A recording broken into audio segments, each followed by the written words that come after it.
Sebelumnya kami mengucapkan terima kasih atas kesediaan waktunya, atas kesempatan yang telah diberikan kepada kami untuk membagikan hasil dari belajar kami di calon guru penggerak. Hari ini saya akan presentasi pembebasan CGP. Jadi di CGP ini ada 4 modul, 1.1 dan sampai 1.4. Nah, untuk tugas kali ini pembebasan yaitu 1.4 yang berjudul budaya positif. Langsung saja saya akan mempresentasikan apa saja yang telah saya dapatkan selama pendidikan guru penggerak. Tujuan pembelajaran hari ini yaitu guru dapat memahami konsep-konsep inti dalam modul budaya positif dengan mendemonstrasikannya di lingkungan sekolah. Jadi kami harapkan setelah ini Bapak Ibu guru dapat mengimplementasikan apa yang sudah didapat di sekolah kita. Nah, sebelumnya ini adalah kebiasaan atau pembiasaan kami para calon guru penggerak. Sebelum memulai pembelajaran, kami selalu ada kesepakatan belajar. Kesepakatan belajar ini yang membuat bukan guru atau fasilitator, tetapi yang membuat adalah dari peserta sendiri. Nah, untuk ini saya ada beberapa contoh. Yang pertama, seluruh peserta memiliki kesempatan untuk berpendapat. Nah, di sini jadi semuanya, tidak hanya 1-2 orang saja. Kemudian berpikiran terbuka dan saling menghormati, jadi tidak berdebat ya Bapak Ibu. Yang ketiga, jika ada satu peserta berbicara, yang lain dimohon untuk mendengarkan. Nah, ini jadi saling menghormati. Kemudian berpartisipasi penuh, artinya aktif dalam melakukan kegiatan pada pagi hari ini. Yang kelima, mengikuti sesi kelas dengan perasaan yang gembira. Jadi kalaupun kita tidak gembira, pasti apa yang kita dapat tidak akan sampai di diri kita. Jadi harusnya kita bergembira terlebih dahulu. Sebelumnya saya tanya, Bapak Ibu gembira hari ini? Alhamdulillah. Terima kasih. Baik Bapak Ibu, di sini saya berikan sticky note untuk membuat kesepakatan belajar. 1 saja, tidak apa-apa, nulis 1 saja. Jadi apa yang diinginkan di kelas kita dalam 1 jam ke depan, tolong ditulis. Misalnya buang sampah di tempat sampah, atau mungkin boleh makan, boleh minum, itu tidak apa-apa. Sesuai dengan hati Bapak Ibu.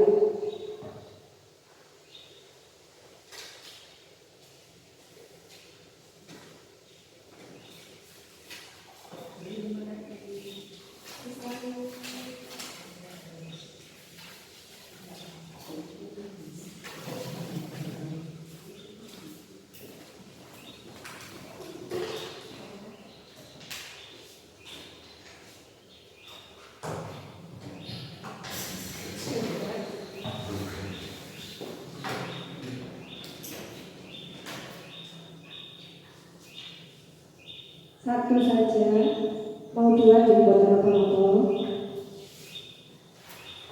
Nanti jika sudah bisa ditempelkan di papan tulis depan.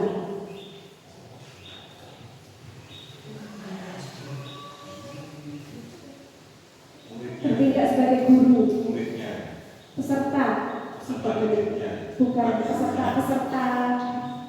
konsentrasi. Jadi bukan murid game, jadi Bapak Ibu guru, bukan murid. Kita belajar, bukan saya gurunya, bukan. Jadi kita belajar bersama. Nampak Pak Lu? Monggo ditempel di depan. Monggo. Dititip temannya juga tidak apa-apa. Nanti salah satu bisa membantu untuk membacakan.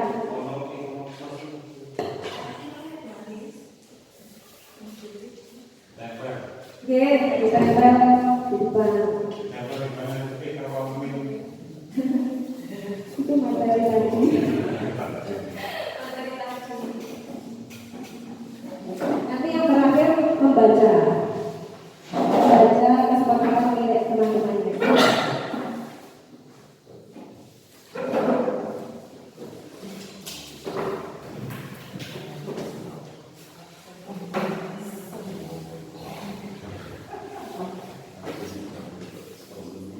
Monggo bisa dibacakan. Sudah disobek, nggak bisa ditambahkan.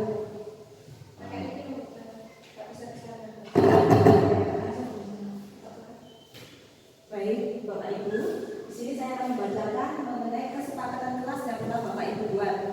Yang pertama, di kelas boleh makan, dan yang kedua, menghormati teman yang berpendapat atau berbicara. Kemudian, tidak boleh merokok selama pembelajaran. Wah, dan berikutnya, tidak boleh melamun. Ada lagi, ketika jam belajar ada keseriusan, ada juga kesempatan SBG diberikan. Lanjut, boleh bercanda tapi tetap serius. Bagus. Itu tadi yang telah diberikan oleh Bapak Ibu. Oke, tepuk tangan untuk kita semua. Oke, terima kasih atas ide-ide buat kesepakatan. Jadi ini adalah kebiasaan baru. Kalau dulu adalah aturan atau tata tertib, sekarang kita setiap masuk kelas kita akan membuat kesepakatan kelas. Jadi anak-anak itu minta apa, nah selama permintaannya itu baik, pasti kita akan menuruti seperti itu. Jadi saya lihat di sini kesepakatannya sudah sangat baik semuanya. Jadi memang sesuai dengan kita. Jadi kita sepakat ya, Bapak Ibu, kesepakatannya ini. Terima kasih. Nah, lanjut ke materi berikutnya. Bagaimana sistem belajar kita selama ini? Nah, jadi sistem belajar kita selama ini itu banyak yang bilang itu rancu. Terkadang antara kota dengan desa itu tidak sama. Karena banyak faktor, geografis juga sangat mempengaruhi. Nah, di pertama ini, pembelajaran pertama kita akan belajar tentang disiplin positif dan nilai-nilai kebajikan universal. Ilusi. Ada yang tahu Bapak Ibu? Ilusi itu apa? Ya, menurut saya ilusi itu gambaran atau angan-angan yang akan dituangkan. Baik, boleh? Saya berhayal. Berhayal, boleh. Mungkin ada lagi yang lain? Oke? Keinginan. Yeah. Ilusi. Ya, ilusi itu berbeda dengan halusinasi. Kalau halusinasi itu maya. Tapi kalau ilusi ada keinginan diri kita untuk melakukan sesuatu kepada orang lain. Jadi kita berkhayal untuk orang lain. Gitu. Kalau halusinasi itu di maya, jadi tidak untuk melakukan sesuatu kepada orang lain. Nah, ini gambar. Gambar apa ya Ibu? Tangan menggenggam. Oh, tangan menggenggam. Yang satu, yang B ini tangan menggenggam. Coba Bapak Ibu dipraktekkan ya. Yang satu, jadi ini ada dua orang. Satu, tangannya menggenggam, jadi berpasangan. Berpasangan. Alhamdulillah sama Pak Mahmud. Jadi tangannya ini boleh dipegang atau boleh kita untuk mau membuka. Misalnya Pak Mahmud sama Bu Mila. Bu Mila ini tangannya menggenggam. Tidak akan dibuka jika Bu Mila ini tidak mau membuka. Walaupun dipaksa oleh Pak Mahmud. Coba sekarang buka. Bisa nggak Bu Risa juga? Bu Risa menggenggam, Bu Yayu yang membuka. Nah, bisa. Boleh bisa boleh. Ya, bisa boleh itu? Tidak bisa. Oh, tidak bisa. Karena mungkin Bapak Ibu bukan murid ya. Jadi yang berkurang saja. Oke, tepuk tangan. Kita semua. Terima kasih. Nah, ini kita menuju ke sini. Jadi ilusi-ilusi yang kita bicarakan tadi itu adalah namanya teori kontrol. Sekuat apapun Bu Yayu mau membuka tangannya Bu Risa, kalau Bu Risa sendiri tidak mau membukanya, tidak akan terbuka. Seperti itu. Nah, ini adalah teori kontrol menurut Dr. William Glasser. Ada beberapa, yaitu ilusi guru mengontrol murid. Nah, di sini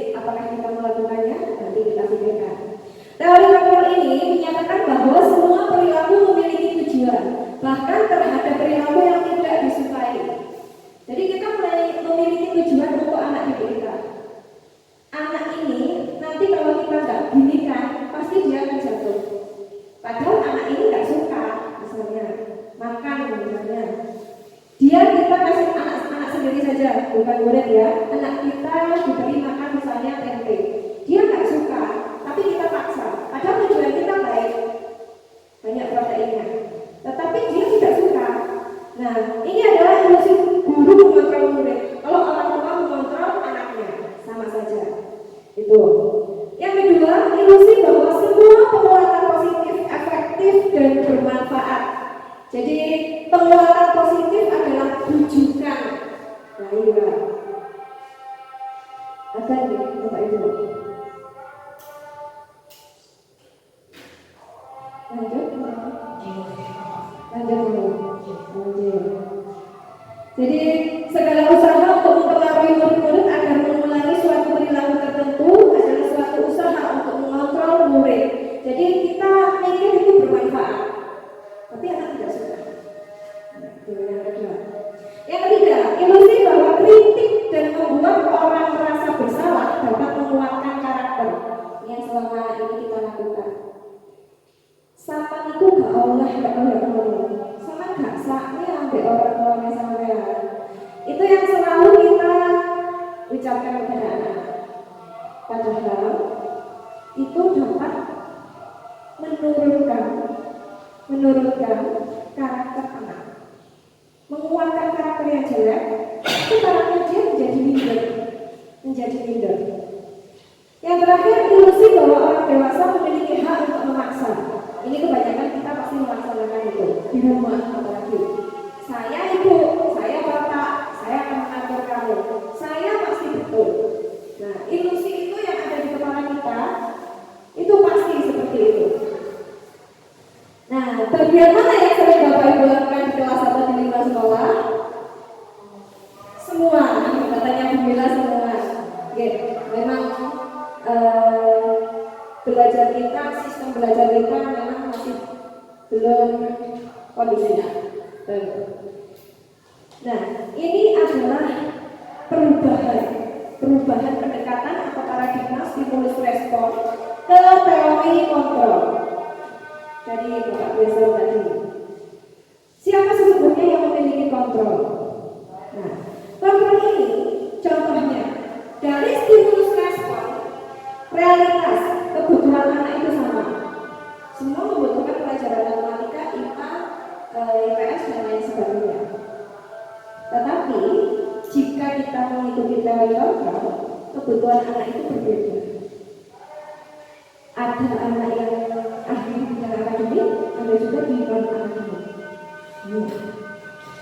Kemudian yang paling penting di sini, saya bisa mengontrol orang lain di stimulus respon. Teori kontrolnya hanya Anda sendiri yang bisa mengontrol. Jadi kita sebenarnya tidak bisa mengontrol murid kita.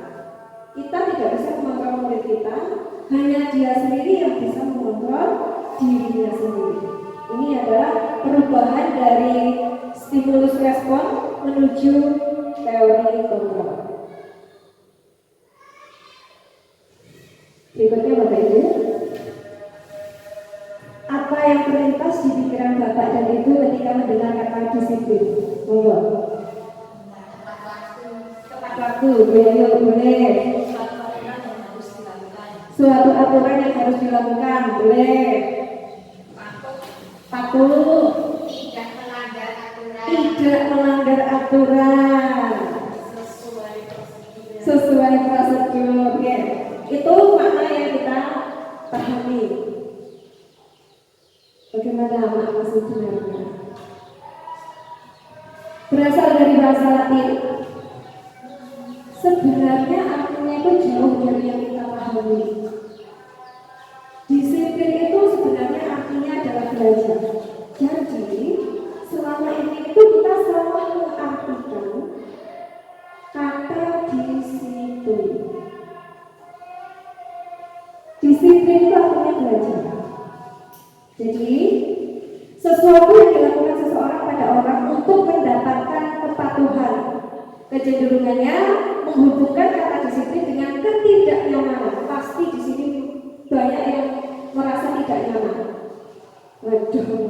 pada busuk ini. Waduh, aku lagi gambar RPT seperti ini. Itu disiplin. Betul apa salah Bapak Ibu? Karena kita hanya takut sama aturan. Itu yang dinamakan disiplin. Nah, setelah belajar di sini, saya pun juga baru paham bahwa disiplin itu sebenarnya bukan takut, tapi belajar. Belajar.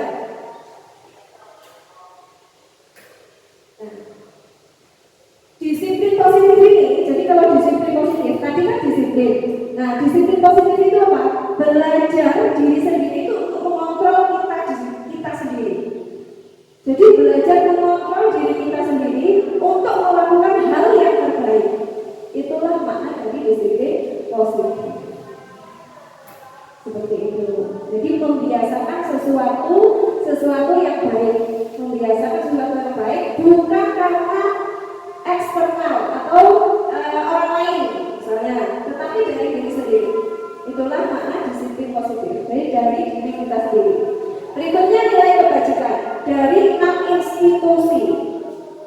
Di sini yang saya bahas hanya yang satu karena sesuai dengan kurikulum kita, profil pelajar Pancasila. Nah, pasti Bapak Ibu juga sudah hafal dan sudah tahu beriman bertakwa, mandiri, bernalar kritis, berkebinekaan global, bergotong royong dan kreatif. Kenapa 5 lainnya diikutkan? Karena nilai kebajikan di sana itu sesuai dengan di Indonesia, budaya kita sesuai. Jadi ada di IPO 9 pilar, the 7 esensi virtuos, dan juga di proyek nilai-nilai kebajikan. Sebenarnya nilai kebajikan itu apa Bapak Ibu? Apa nilai kebajikan itu apa? Nilai kebenaran yang nyata dari suatu tindakan. Nilai suatu kebenaran yang nyata, boleh. Jadi nilai kebajikan itu bersama dengan keyakinan, nilai-nilai positif yang ingin dilakukan oleh manusia. Jadi intinya adalah nilai positif. Nah, itu nanti kita akan ada di keyakinan kelas. Ada di dalamnya nilai-nilai kebajikan. Nah, ini yang saya singgung tadi. Disiplin positif adalah pendekatan mendidik anak untuk melakukan kontrol diri dan pembentukan kepercayaan diri. Jadi disiplin positif tidak membuat anak menjadi dia minder. Misalnya salah, kita marahi, dia akan semakin minder. Dia akan menjadi pendendam, ataupun dia tidak mau lagi sama guru si A misalnya. Tetapi kalau kita melaksanakan disiplin positif, dia akan kembali ke bersama teman-temannya. Dia akan menumbuhkan percaya dirinya. Itu materi yang pertama. Mungkin ada pertanyaan Bapak Ibu tentang disiplin positif. Silakan. Mau tidak ada?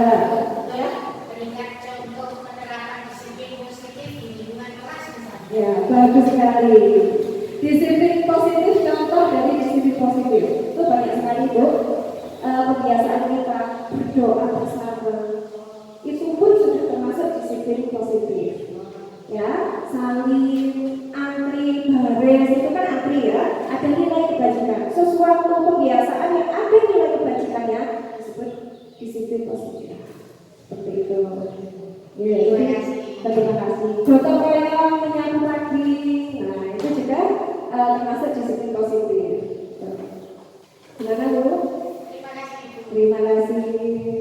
Yang kedua adalah cara motivasi, dukungan, penghargaan, dan restitusi. Nah, ini ada pertanyaan Bu. Mengapa Anda menggunakan helm saat mengendarai motor? Kenapa Pak Mahmud? Kenapa? Menjaga keselamatan. Oke, bagus sekali. Mungkin ada jawaban yang lain? Oh, biar tidak ditangkap polisi. Apa Bu? Aturannya. Oh, aturannya, ya. Yang kedua, sama ya. Yang ketiga, mengapa Anda hadir ke sekolah tepat waktu? Kebiasaan. Kebiasaan. Berarti Karena Jomblo nggak didik, malu kalau kelas. Berikutnya mengapa Anda harus menjaga kebersihan? Sebagian dari iman. Yes. Kesehatan. Nah, ini jawabannya dari sini. Rata-rata tadi jawabannya ada di yang nomor 3. Motivasi internal. Kenapa pakai helm? Karena untuk keselamatan, supaya kalau jatuh tidak parah-parah sekali ya. Itu. Tapi tadi ada juga yang bicara menjawab takut ditangkap polisi. Nah, aturan, ada lagi aturan. Nah, 2 jawaban itu ada di motivasi eksternal. Jadi teori motivasi ini ada 3. Yang pertama, menghindari ketidaknyamanan atau hukuman. Yang kedua, mendapatkan penghargaan.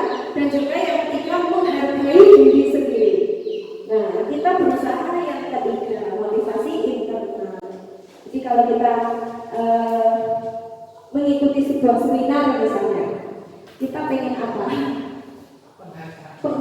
Piagam. Berarti kita masih ada di motivasi eksternal. Berarti kita ada di 2. Seperti itu. Kalau kita tambah ilmu, berarti itu kita menghargai diri sendiri. Nah, sekarang saya tanya, kira-kira anak didik kita berada di nomor berapa? 1. Ya, ada yang 1, ada yang 2. Ada yang 2. Aku cek peringkat 1. Oh, aku juga bisa cek hukum. Nah, itu ya. Jarang sekali terjadi anak didik kita berpikiran nomor 3. Jarang sekali. Nah, inilah tugas kita. Inilah tugas kita untuk mengubah menjadi motivasi eksternal menjadi motivasi internal pada anak. Kalau mengubah diri sendiri itu gampang ya Bapak Ibu. Kalau untuk anak-anak itu PR kita. Di sini hukuman, konsekuensi dan restitusi. Nah, setuju atau tidak? Nomor 1, hukuman dapat mendisiplinkan anak. Setuju. Setuju. Setuju. Ada yang tidak setuju? Tidak. Kenapa Bu tidak setuju? Kadang-kadang anak-anak kalau jalan hukum itu kadang-kadang timbul rasa. Oke, betul sekali. Anak-anak pasti dengar kalau kita hidup. Bu Yayu setuju kenapa?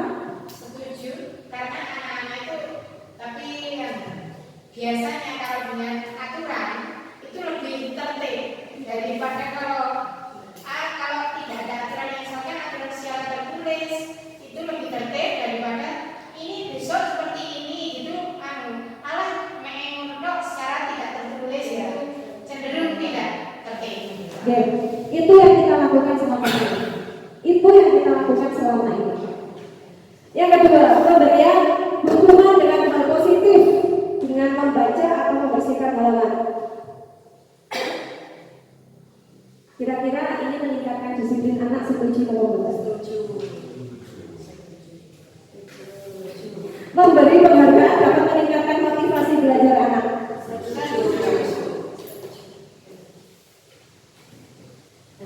Padahal ini sekali lagi bukan menurut saya, tetapi ini yang saya dapatkan di pendidikan. Jadi menurut pakar, ya, ketiga pertanyaan tadi ini masih motivasinya masih eksternal. Jadi kalau ada hukuman, kalau nggak ada penghargaan, mereka tidak akan semangat seperti itu. Kalau ada hukuman, oh disiplin, tidak bisa masuk WC misalnya, seperti itu. Jadi ketiga ini masih eksternal. Nah, apa perbedaan hukuman dan konsekuensi? Ini kita pelan-pelan akan belajar bersama untuk mengubah hukuman menjadi konsekuensi. Dan kalau ada yang lebih dari konsekuensi, kita ubah. Kalau hukuman harus terjadi dan menyakiti, dia perbuatan memaksa. Dan saya juga sering dulu melakukan dulu. Kemudian akibatnya ke anak ini adalah jangka panjang. Jangka panjang. Ketika kita pernah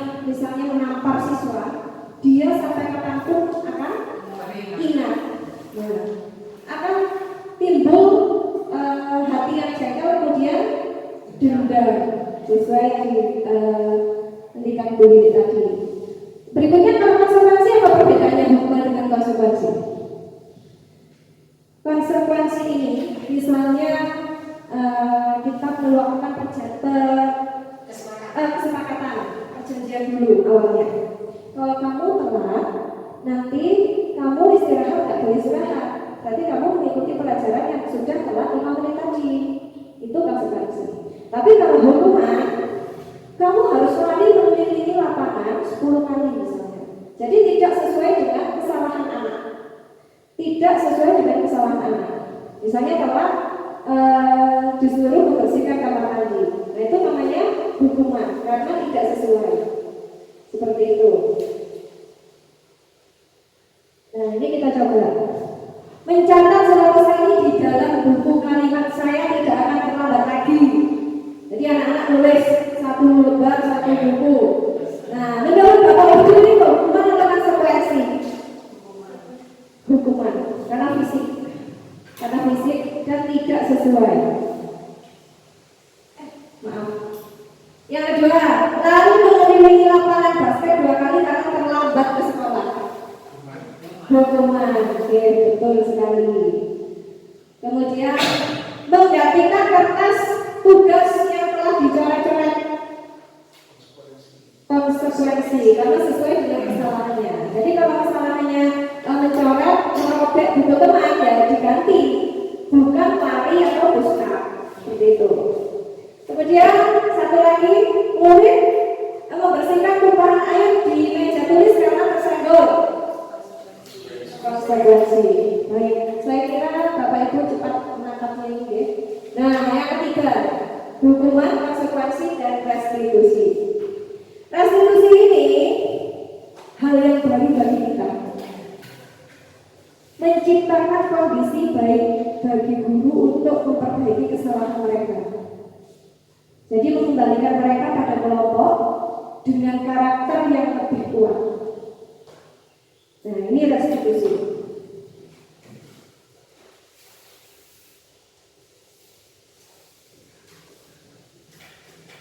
Ini perbedaan antara hukuman, konsekuensi, dan restitusi. Menurut Bapak Ibu, kita seharusnya menggunakan yang mana?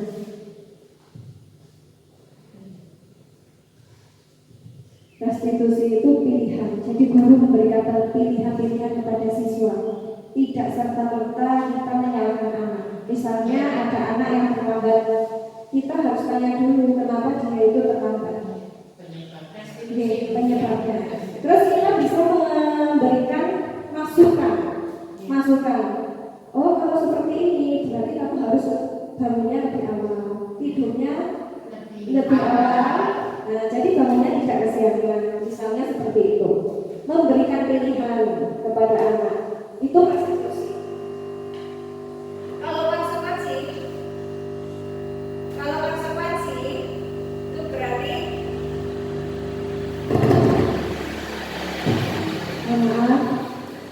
kalau konsekuensi kan sudah janjian, sudah kesepakatan. Tapi kalau restitusi kan kita menggali masalah, kemudian menyelesaikan dengan kita memberikan pilihan dan anak memilih itu sendiri atas dasar keinginannya sendiri. Itu restitusi.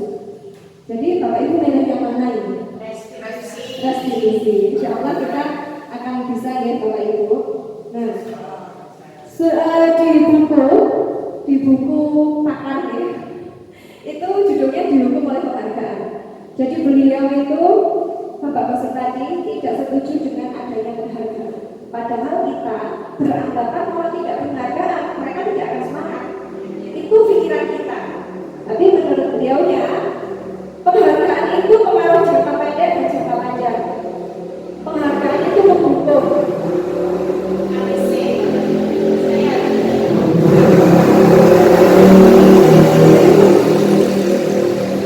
Menghukum siapa? Yang lainnya. Misalnya yang 1-2 dapat, yang lainnya dia akan merasa iya. Akhirnya merusak hubungan tadi. Merusak hubungan yang poin dan lainnya. Anak itu pintar pelajaran terus oleh buku, oleh piala. Nah aku pinter lari gak tahu bolehnya, padahal wis makili masih gak menang. Nah, itu yang timbul di pikiran anak-anak. Itu yang timbul di pikiran anak-anak. Kemudian penghargaan mengurangi motivasi intrinsik. Kalau nggak ada penghargaan, misalnya dalam kelas kita, ayo anak maju, kita nanti dapat maju nggak, saya beri bintang misalnya. Kalau nggak ada bintang, mereka akan menanyakan. Mereka akan menanyakan, lu mana bintangnya? Aku mau maju, saya nggak ada bintangnya. Gitu. Seperti itu. Ini di buku. Itu tentang teori motivasi. Teori motivasi. Jadi disiplin positif, teori motivasi. Sekarang kita ke keyakinan kelas. Adakah pertanyaan Bapak Ibu? Oke. Berarti keyakinan kelas. Keyakinan kelas ini tadi kita membuat apa? Kesepakatan. Apa perbedaannya? Kesepakatan kelas itu kalimatnya umum. Misalnya seperti tadi, boleh makan, kemudian membuang sampah di tempat sampah. Nah, kalau keyakinan di dalamnya ada nilai kebajikannya. Misalnya membuang sampah di tempat sampah. Apa nilai kebajikan atau keyakinan di dalamnya?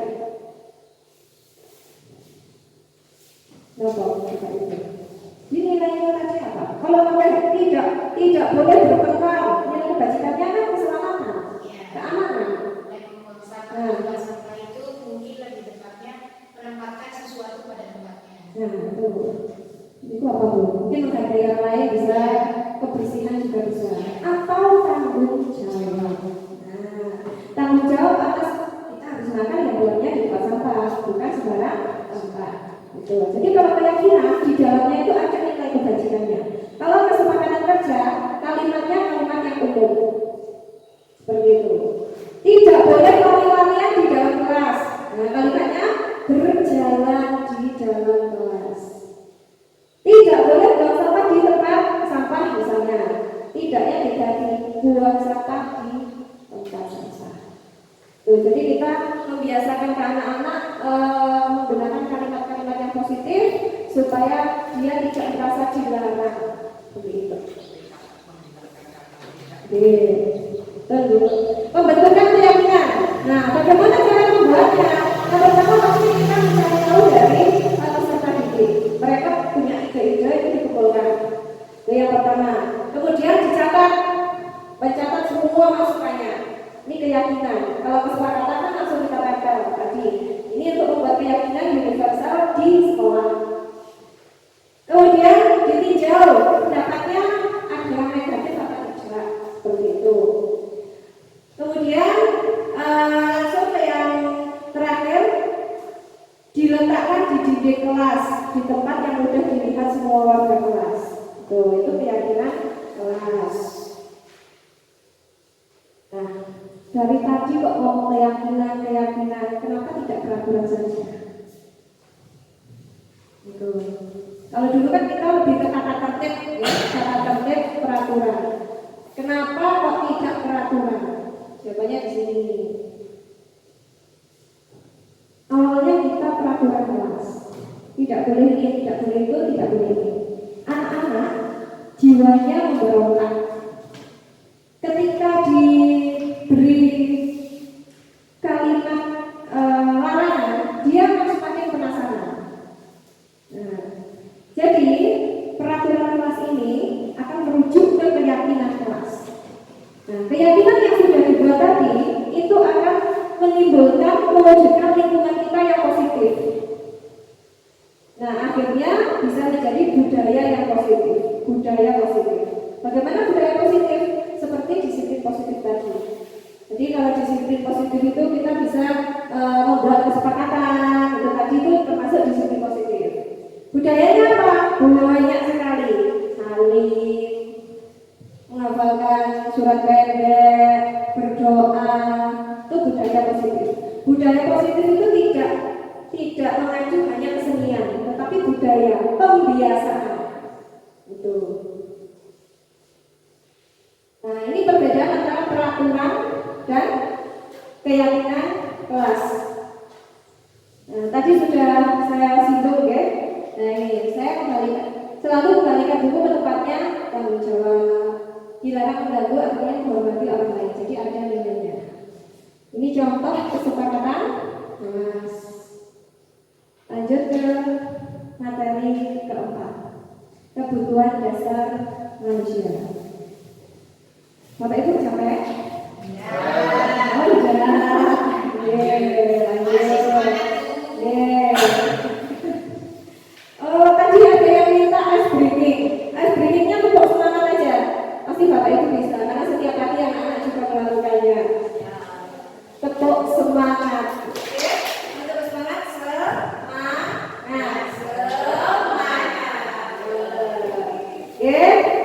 Tepuk semangat.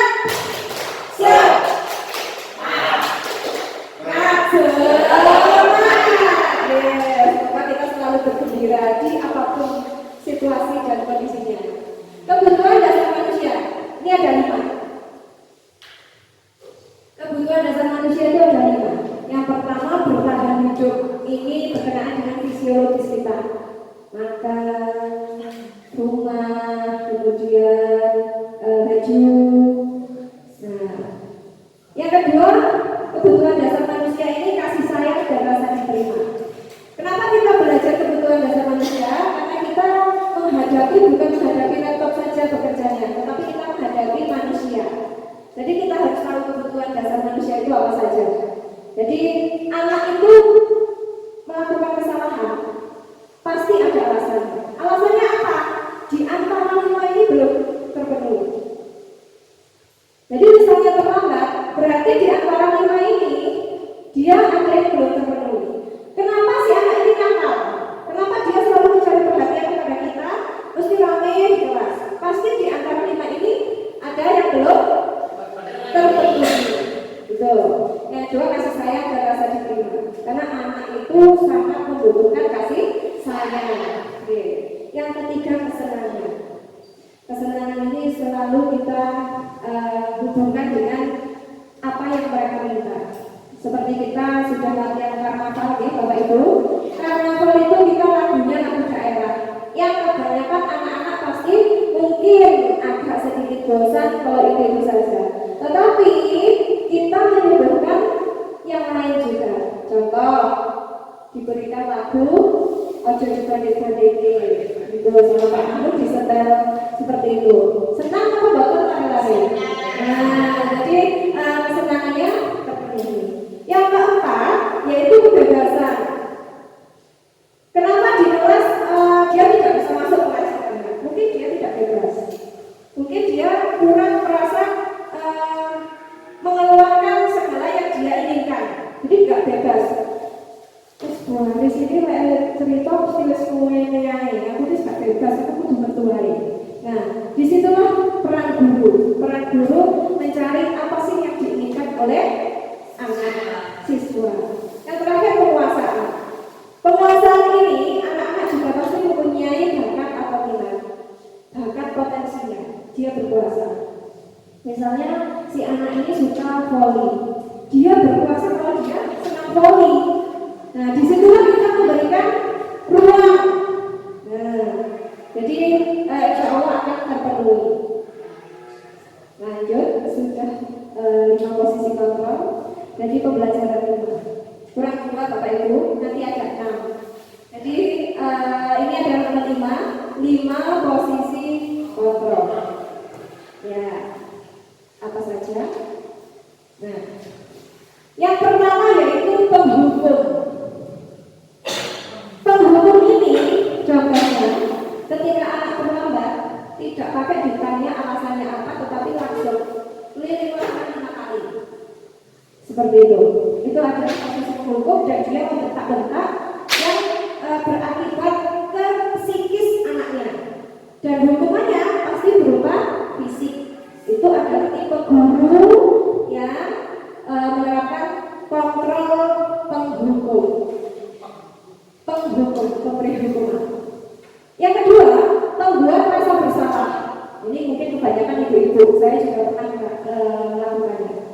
Jadi pasang muka kelas, muka sedih gitu ya, muka sedih. Bapak Ibu kecewa sama kamu. Apa kamu nggak kasihan sama orang tua kamu? Nah, seperti itu. Jadi seolah-olah anak itu merasa bersalah. Nah, akibatnya apa? Dia menyalahkan diri sendiri. Kalau yang tadi, akibatnya dia menjadi seorang pendendam. Tapi kalau yang ini, dia akan menjadi minder. Jadi percaya dirinya akan sulit untuk pembuat rasa bersalah. Dua tipe ini adalah yang termasuk negatif. Dan diakui atau tidak, kita pasti pernah melakukan ini. Yang ketiga yaitu teman. Nah, posisi kontrol teman ini selalu membuat maklum kepada anak didiknya. Ayolah lakukan ini demi saya. Tapi jangan dimarahin kepala sekolah loh, kamu nggak ngirim ketika daring itu ya. Ayo udah kirim, nanti saya dimarahin sama kepala sekolah kalau nggak ngirim monitoring. Seperti itu. Jadi itu teman, berbicaranya juga ramah, tidak seperti penghukum yang keras ataupun yang membuat rasa bersalah yang landai. Jadi ini teman ramah. Ya sudah, nanti itu saja yang mau kerjakan. Nah itu teman.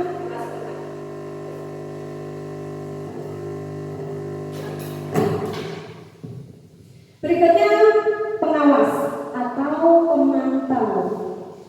Nah, pemantau ini biasanya berdasarkan data atau aturan. Ketika anak terlambat, pasti yang diungkit-ungkit adalah aturan. Kamu sudah berapa kali terlambat sekolah? Kamu tahu aturannya apa? Nah, itu kita selalu mengungkit-ungkit aturan dan juga sudah berapa kali dihitung berdasarkan data. Itu pengawas atau pemantau. Ini sudah termasuk positif, tetapi masih motivasi ekstrinsik dari luar. Yang terakhir, manajer.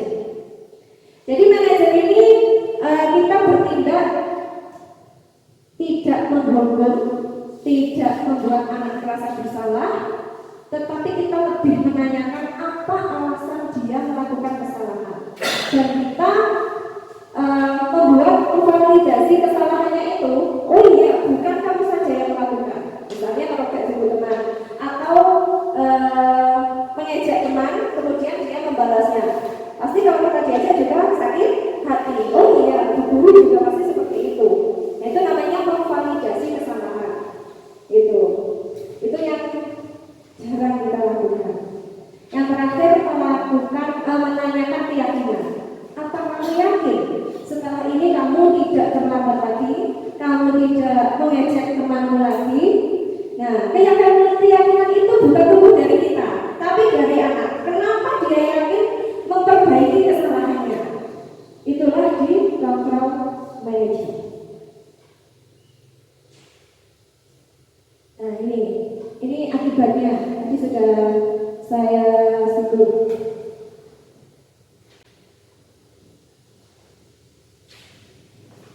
Berikut ada videonya supaya tidak lelah melihat saya. Tetapi ini suaranya tidak begitu jelas.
Itu menurut Bapak itu tadi kontrol apa?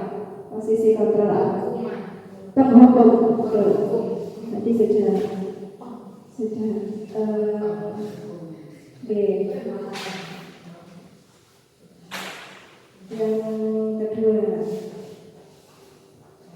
supaya lebih didengarnya lebih paham.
Posisi kontrol apa Bapak Ibu?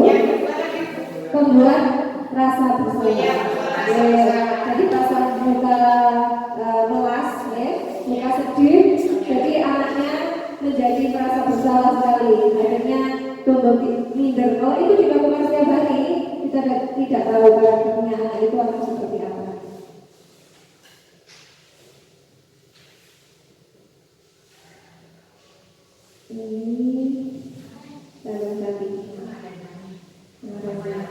Nah, ini posisi pemantau.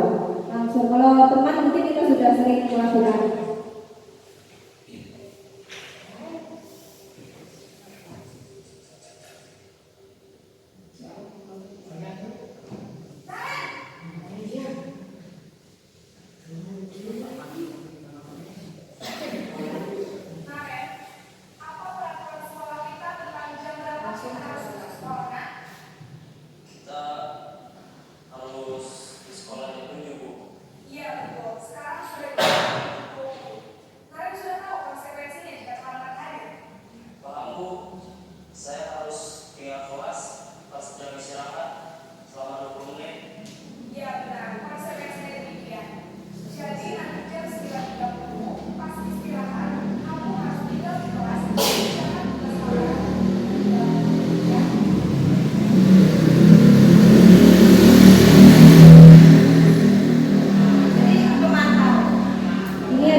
Jadi ini masih positif, tetapi tetap menimbulkan dampak bagi anak. Ini ditunjukkan yang posisi manajer yang kita benar-benar akan belajar tentang ini.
Bapak Ibu, kita sudah melihat 4, yang satu tidak saya tampilkan, yang teman, karena kita sudah sering melakukannya. Jadi menurut Bapak Ibu, kita bisa atau tidak ya menjadi peran manajer di sekolah? Insya Allah. Karena memang kita akan memberikan kesan yang baik untuk anak-anak. Karena saya juga sudah melakukan kontrol ini semuanya. Mungkin tidak hanya saya, semuanya juga pasti melakukan. Dan itu diingat oleh anak. Yang terakhir, segitiga restitusi. Restitusi tadi sudah. Nah ini segitiga restitusi. Yang pertama, langkah-langkahnya adalah menstabilkan identitas. Di langkah ini kita menanyakan anak kesalahan apa yang dilakukan, bukan membuat maklum, tapi membuat anak itu tidak merasa bersalah sendiri. Jadi saya juga pernah merasa bersalah melakukan kesalahan itu. Jadi dia tidak merasa sendiri. Gitu. Yang kedua, validasi tindakan yang salah. Kenapa tindakan yang salah kok divalidasi, kok dibetulkan? Bukan dibetulkan, tetapi kita hanya menanyakan alasan. Kamu merobek buku teman tadi kenapa? Pasti ada alasannya. Alasannya karena misalnya dicubit sama temannya. Nah itu bukan kita mengajari untuk balas dendam, tidak. Tetapi kita menggali lagi yang diinginkan anak itu apa. Dan akhirnya menanyakan keyakinan di sini mereka tumbuh keyakinan dari menstabilkan identitas dan validasi tindakan yang salah. Dia merasa kalau yang dilakukan itu salah. Jadi bukan dari kita, siapa yang salah, kamu salah, bukan. Tapi dari anak itu sendiri, kalau tindakan itu salah. Seperti itu. Jadi menyadari. Dan kita sebagai para manajer tadi memberikan pilihan-pilihan. Seperti Naren tadi ya. Naren itu ibu gurunya memberikan pertanyaan selain Kak Emma siapa yang bisa menyetel alarm. Nah, itu. Jadi memberikan pilihan-pilihan solusi. Ini adalah budaya positif yang sudah saya lakukan di kelas maupun di sekolah kita. Mungkin dari saling membersihkan halaman. Nah, di dalamnya ada nilai-nilai kebajikan atau keyakinan-keyakinan tertentu yang pastinya positif.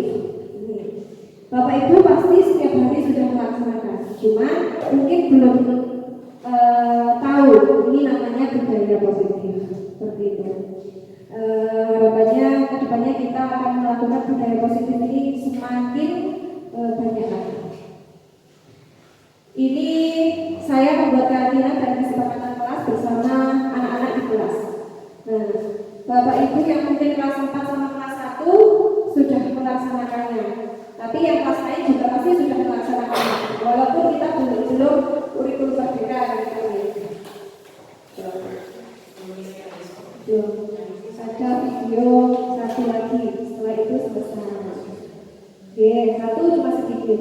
Ini aksi nyata saya, Pak. Sebenarnya sudah dijelaskan dulu.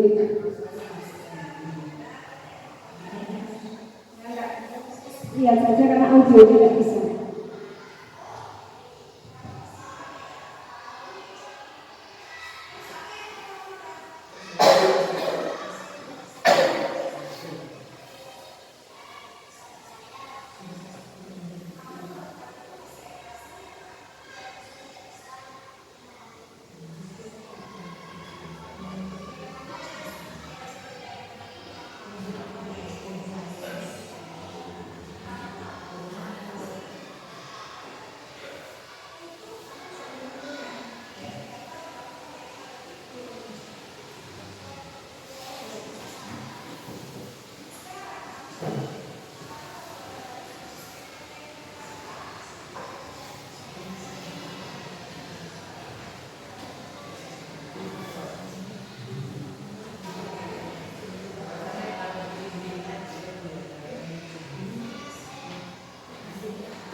Nah, Bapak Ibu, itu adalah hasil aksi nyata saya.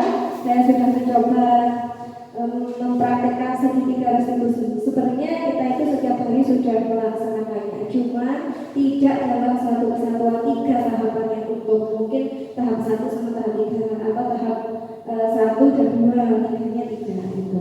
Jadi harapan saya dengan saya sudah mengimbaskan atau membagi apa yang saya dapatkan di pendidikan guru penggerak, semoga Bapak Ibu dapat membuka hati dan pikiran untuk bisa bertindak sesuai dengan teori seperti itu. Saya pun juga masih belajar dan belum bisa sempurna.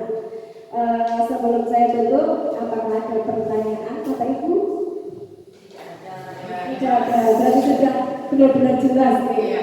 Terima kasih karena dengan ilmu yang telah diberikan tadi memberikan semangat dan motivasi kami guru-guru mendidik anak-anak menerapkan budaya positif yang lebih bagus lagi. Terima kasih Bu Risa. Mungkin belum saya memberikan waktu untuk refleksi, tapi Bu Risa sudah merefleksi karena terlalu semangat. Ya, mungkin Bu Lili bisa memberikan sedikit refleksi.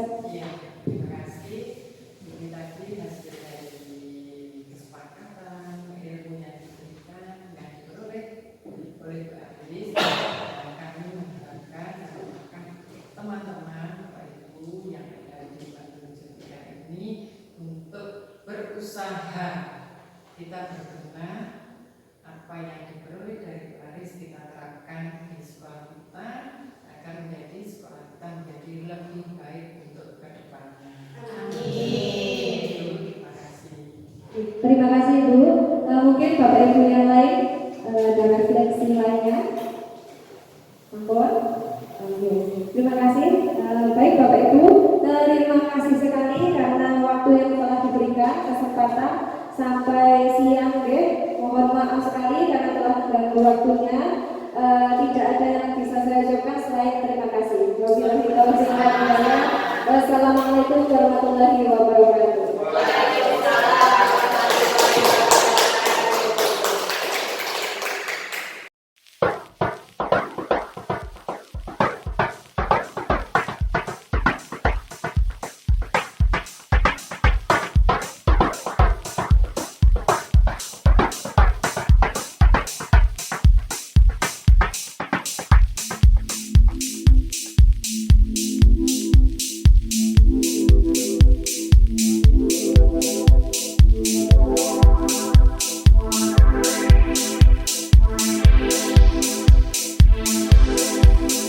You are now about to witness the strength of street knowledge. You are now about to